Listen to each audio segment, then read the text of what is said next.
It's me again, and it's time for our third subgenre of nonfiction, and that is biography. So, a biography is a story about a famous person or someone that did something noteworthy.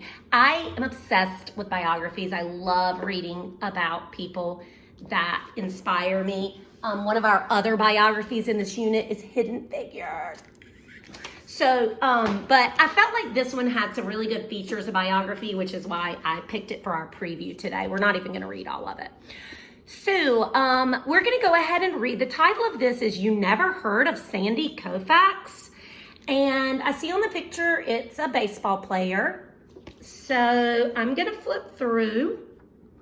As I flip through my biography, I'm at the back, weirdly.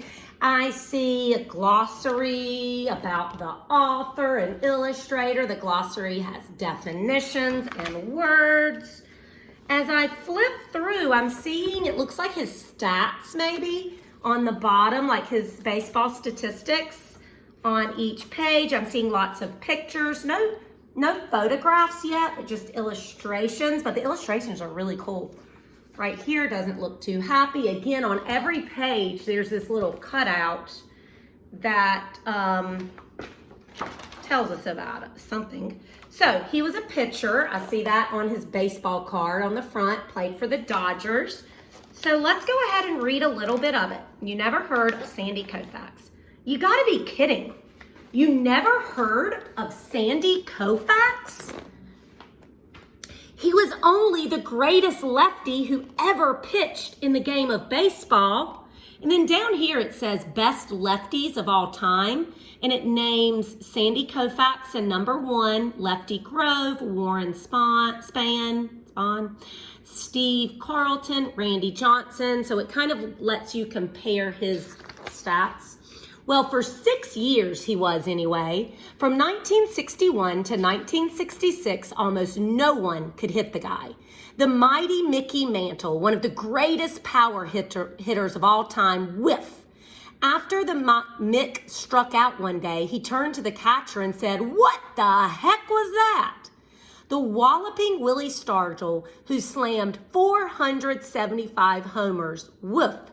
Hitting a Koufax fastball, Willie said, was like trying to drink coffee with a fork. Even Willie Mays, maybe the greatest all-around player in the history of the majors, whiff.